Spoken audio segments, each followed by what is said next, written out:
તળાજા નગરપાલિકા દ્વારા સાંકડાસર ગામના પાટિયા નજીક તળાજા ગામનો કચરો ઠાલવવામાં આવતા આજુબાજુના રહેવાસીઓ, ખેડૂતો તેમજ સાંકડાસર ગામના સરપંચ સહિતના આગેવાનો સ્થળ પર દોડી આવ્યા હતા।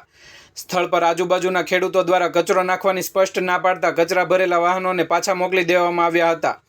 આ સમયે ખેડૂતો રોષે ભરાયા હતા અને નગરપાલિકાના કચરાના ઢગલાનો કડક વિરોધ કરવામાં આવ્યો હતો। વિરોધની જાણ થતાં તળાજા નગરપાલિકા પ્રમુખના પ્રતિનિધિ કેસીભાઈ રાઠોડ, રમેશભાઈ ભાલિયા, હરેશભાઈ મેર તેમજ તળાજા નગરપાલિકાના કર્મચારી દશુભા વાળા સહિતના સ્થળ પર દોડી આવ્યા હતા। પરંતુ હાજર રહેલા અધિકારીઓ અને પદાધિકારીઓને ખેડૂતો તથા આગેવાનો દ્વારા આ બાબતે ઉધડા લેવામાં આવ્યા હતા અને ઉગ્ર વિરોધ કરવામાં આવ્યો હતો। આ મુદ્દે ખેડૂતોનું કહેવું છે કે ગામની આજુબાજુ કચરો ઠાલવવાથી અહીં આજુબાજુના લોકોના સ્વાસ્થ્ય અને ખેતીને પણ નુકસાન થાય છે, તેથી અહીં કચરો નાખવાની કોઈ પરવાનગી આપવામાં આવશે નહીં તેવું ખેડૂતો દ્વારા જણાવવામાં આવ્યું હતું। બ્યુરો રિપોર્ટ, ગુજરાત આઈ ન્યૂઝ, તળાજા। ઓલી બાજુની હદ રામપુરાની છે અને 66 કેવીની બાજુની આ હદ કાયદેસર સાંકડાસર નંબર 1 પંચાયતની છે, બરોબર। અમારું તો એવું કેવું છે કે અમારી હદમાં કચરો ઘણા વર્ષથી નાખે છે અને હવે કૃપા કરીને અમે આગળ કહેવા માગીએ છીએ કે હવે પછી અમારી હદમાં કોઈ દિવસ કચરો ન આવવો જોઈએ, નહીંતર અમે ઉગ્ર આંદોલન કરશું અને બધી રજૂઆતે કરશું। કારણ કે જો આ બાજુ અમારે દાડિયા લાવવા હોય તો કોઈ પારવાય પણ અહીંયા નથી આવતું। કોઈ પણ વ્યક્તિ અહીંથી રસ્તેથી નીકળે તો મોઢું દબાવવા સિવાય અહીંથી વટાતું નથી। એટલે કૃપા કરીને અમે એવી રજૂઆત કરવા માંગીએ છીએ કે હવે પછી અમારી હાકડાની હદમાં કચરો ન આવે। અને ભાઈ જ્યારે હોય ત્યારે એ લોકો અહીંયા ગમે ત્યારે અહીં ઊભા રહીએ, આંદોલન કરી ગાડી ઠેરાવી તારી બધા આવે, એકવાર છૂટું કરી લઈને વિયા જાય, ત્રીજેથી એનો પ્રશ્ન હોય। એના નગરપાલિકા વાળા અધિકારીઓ બધા ગાયડું દે, ખેડૂતને ગમે એમ બોલે, ગમે એવા વર્તન કરે, દબાવીને નાખવામાં રોડ આખો બંધ કરીને અને 35 ફૂટનો તળાજાનો બાયપાસ રોડ છે, હાલીને બતાવી દે આપણને કઈ હલાય એવું છે, કઈ દે આપણને મરેલા માલ પણ અહીં નાખવામાં રજૂઆત ધ્યાને લેવામાં આવી નથી। લિખિત રજૂઆત 5-6 વાર કરી છે, છેલ્લા 12 વર્ષથી એક દર ગ્રામ પંચાયતે કરી, અડખ્યા પડખ્યા રાણાવાળાએ કરી, આરોગ્યનું દવાખાનું થયું એને કરી, પણ એ કોઈ ધ્યાનમાં લેવામાં આવી નથી। અને હાલો રસ્તો છે ને રસ્તો જોઈએ એકવાર, ઈવડે બધા આવ્યા છે, હાલો રસ્તો જોઈએ।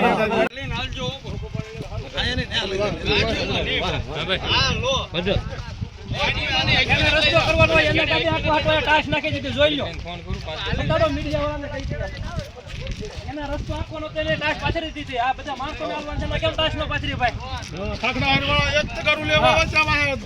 ગાડીઓ વાહે આવે પબ્લિક ને ચાલે અરે આ જો તમને આગળ બતાવે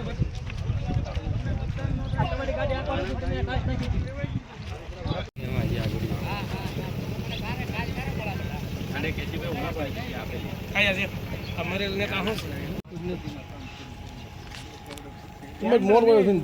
અમારે તમને કહેવાનું અમે અહીંયા તારે ઉભા રહી, બરોબર, તારે તમારે જીસીબી બીસીબી મળે બધું આવવા। હવે અત્યારમાં અહીંયા આ વાડી છે, બરોબર, મહિના પહેલા તમારી ગાડી નહોતી આવતી, તમારી ગાડી નહોતી આવતી ના ટાસ લખાઈ ગઈ 35 ફૂટનો રસ્તો, બરોબર, જેમ હાકડા વાળો ફેરો ભરવા એટલે તરત ખાતાની ગાડી આવે, અમારે ક્યાં ટાસ લખવા ના ના ના ના કરે મારું વાડી અહીંયા છે।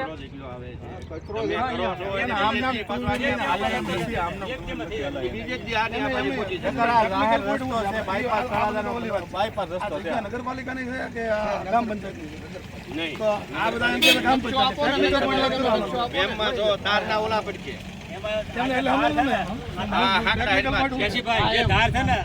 અડધો ભાગ હાકડાનો છે અને અડધો ભાગ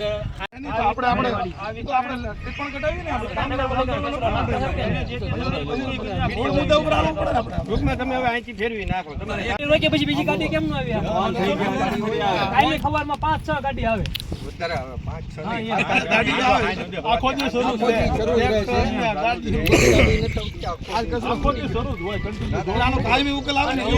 રોડ તો તમે આવડો સાફ કરાવી નાખો, એક પણ ગાડી નો આવી દો તમારી। અમે આજ આખો દિવસ અહીંયા છીએ બધા। આ બધો રસ્તો છે ને, આ બધો રસ્તો છે અમારે સાફ જ ન કરવો.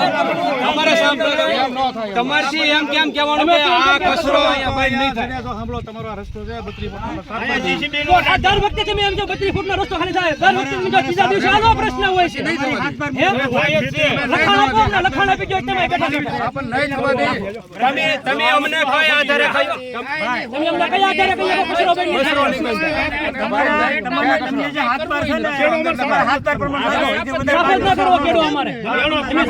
અમે તમને હારે ફોન કરી ત્યારે તમે જીસીબી મોકલી દો ત્યાં સુધી તમે જ્યાં મળી જાવ નો ફોન હારે મોકલી દો. આ આવો રસ્તો છે કેમ ન મોકલ્યો જીસીબી ભાઈ?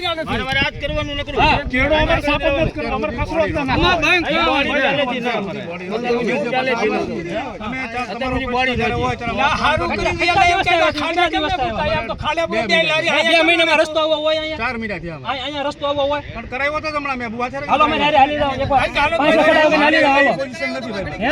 બીજાને મોકલો તમે હારે આવીને બીજાને મોકલો. તો એમાં હલાય જ તેમ હાલી જાઓ. હવે હાલી જાઓ ને એમ કહો. આ બધા ખેડૂતો અહીંયા છે તમે કહેશો એકવાર હાલીને બતાવો એમ. રસ્તો કરી દેવું ભઈલા તમને કહી દઉં. ગાડી અહીંયા અમારે રસ્તો ગાડી નો આવી જોઈએ. કચરો અહીંયા નો આવવો જોઈએ. કચરો અહીંયા તો આવવો જોઈએ.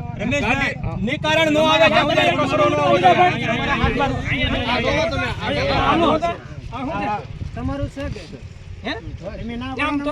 તમારા હાથ પર પણ તમારો કચરો નાખો બીજું કાઈ નહીં અમારે તમારી આઈડીમાં નાખો. તમારી હાઈડ હોય તો જ નાખો. તમારી ગાડી નહોતી હાલી એકથી અહીંયા કચરો નાખવા માટે ના ટાઈસ પછડાઈ ગઈ છે અત્યારે. ત્યાં હુલા નાખ્યો તમે. હે? શું કરવા નાખી? બહાર નો નાખે એટલા માટે અંદર. તો અત્યાર સુધી આ કેમ ન હોય? આ કેમ ન હોય? આ ખુલ્લું કે બધું અમે આ ખ્યાલ ન હોય ભાઈ. પણ તો અમે તો એક જ કહી ગઈ જ્યાં સુધી આનું કાંઈ પણ નિકારણ ન આવે ત્યાં સુધી અહીંયા અમારી હાઈડમાં કચરો જ ન હોવો જોઈએ. એક જ વાત અમારી, બીજી વાત જ નહીં. આનો કાયમી નિકાલ એવો થાય. અમને મારી વાત સાંભળો. મારી વાત. આનો કાયમી નિકાલ એવો થાય. તમારી નગરપાલિકાની જે જગ્યા તમે કહો છો, આ ગામ લોકોનું કહેવું એવું છે કે સાંકડાસરની જગ્યા છે. તમારું લોકો એટલે મારી વાત એક મિનિટ તમારું લોકોને એવું કહેવાનું છે કે નગરપાલિકાની જગ્યા છે તો તમારી જગ્યા હોય યોગ્ય માપણી કરાવી અને એનું તમે બાઉન્ડ્રી કરી નાખો.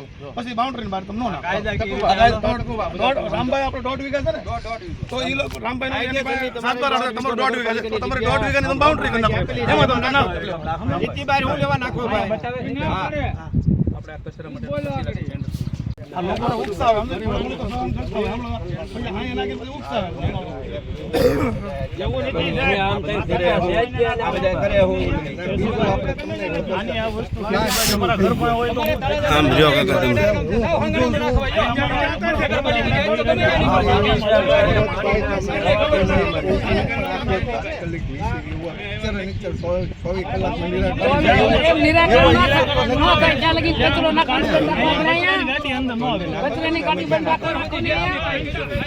કાલા રંગભાઈ ભૂલી ગયા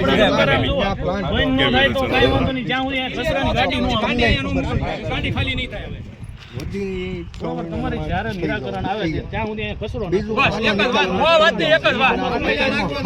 વાત નહીં એક જ વાત. ત્યાં સુધી અહીંયા કચરો નહીં. નખાય એટલે ભલામણ તમારી તાનાશાહી કહેવાય. અમારું સાંભળો. તમે સાંભળવા આવ્યા તો અમારું જ સાંભળો. તમારે 25 લાખનું થાય કે 50 કરોડનું થાય અમારે કોઈ મતલબ નથી. અહીંયા ઊભું નથી રહેવાતું. એની જવાબદારી આરોગ્યની ખતરો થાય નહીં. કોણ જવાબદારી લે બોલો? કેન્સરના રોગચાળા ફેલાય છે એનું કોણ કરશે? રસ્તો કાંઈ ન થાય અહીંથી બધા કેટલાય વર્ષો થાય બધાને કામ હોય, બધાના વાડી આ તખતભાઈ ને એવડું મોટું દવાખાનું લઈને બેઠો હોય ને પૂછો કેટલા કેસ આવે રોજ.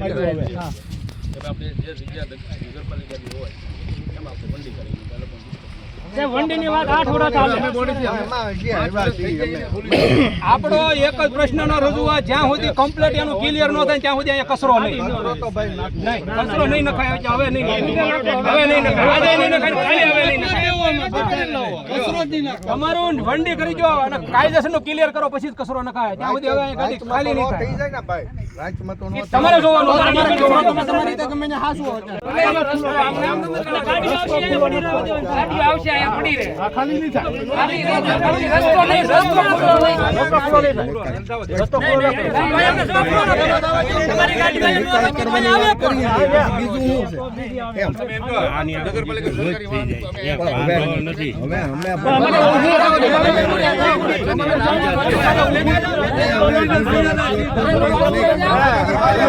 ખાલી કરવા ન મોકલી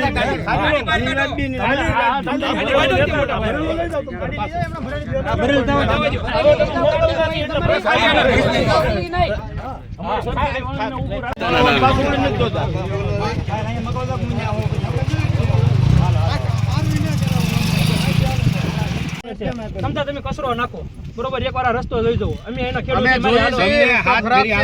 અમે સ્વીકારીએ છીએ તમને 1.5 વીઘો આપ્યો, 1.5 વીઘામાં નાખો.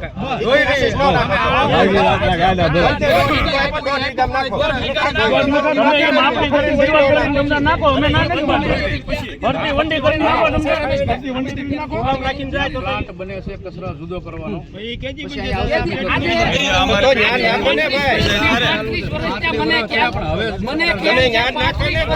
મને ખ્યાલ છે નર્સરીના પાછળના ભાગમાં કચરો નાખવાથી ક્યાં મળે નથી.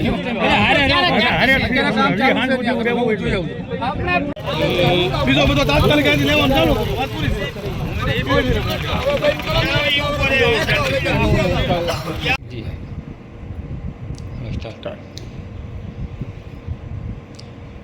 જી આપનું નામ? કેસી રાઠોડ, હેતલબેન, તળાજા નગરપાલિકાના પ્રમુખ પ્રતિનિધિ. સાંકળાસર ખાતે જે કચરાની ડમ્પિંગ સાઇટ છે ત્યાં સવારે જે કાંઈ ઇસ્યુ હતો એ ઇસ્યુનો કચરાનો વહેલી તકે નિકાલ કરવામાં આવશે. એનું ટેન્ડર થઈ ગયેલ છે અને ટૂંક સમયમાં જ કચરા નિકાલની કામગીરી શરૂ કરવામાં આવશે, જેની ખાતરી આપું છું.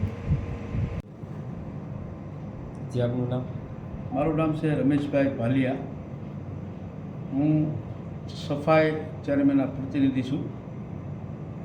સવારમાં સાંકળાસરના પાટીએ જે કચરો નગરપાલિકા દ્વારા જે નાખવામાં આવે છે ત્યાંના ખેડૂતો બધાનો વિરોધ હતો કે ભાઈ અહીંયા કોઈ કચરો નાખવો નહીં.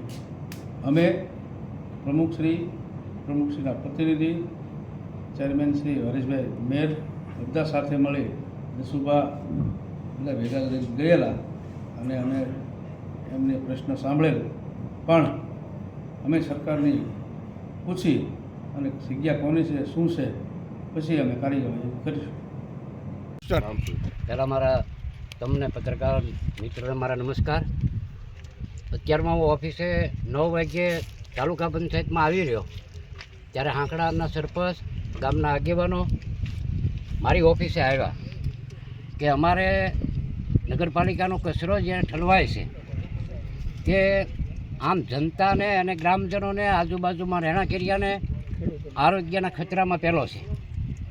બીજો કે જે એકબીજાને જોડતો રસ્તો હોય એ જોડતા રસ્તાની ઉપર જે કચરો નાખ્યો છે ત્યારે કનેક્ટિવિટી એકબીજાના ગામથી બંધ થઈ જાય, આવી પરિસ્થિતિ જ્યારે ઊભી થતી હોય ત્યારે સરપંચ, ગામના આગેવાનો, આજુબાજુના રહેણાંકના એરિયાના લોકો અને ગામના દરેક આગેવાનો અહીંયા કોઈ પક્ષાપક્ષી નથી, પણ આરોગ્યને ખતરો ન થાય એવા વિચારોથી કચરાનો નિકાલ કરવો જોવે અને એવી જ જગ્યાએ કચરો નાખવો જોઈએ કે કોઈ પશુ, પંખી, માલ, ઢોર, માણસ અને કોઈ દિવસ ખતરો ન આવે, આરોગ્યથી સુરક્ષિત રહે એવા વિચારોથી કચરો નાખે એવા પ્રયત્ન અમે ચીફ ઓફિસરને અત્યારમાં મેં ફોન કર્યો કે ભાઈ તમે સ્થળ ઉપર આવો.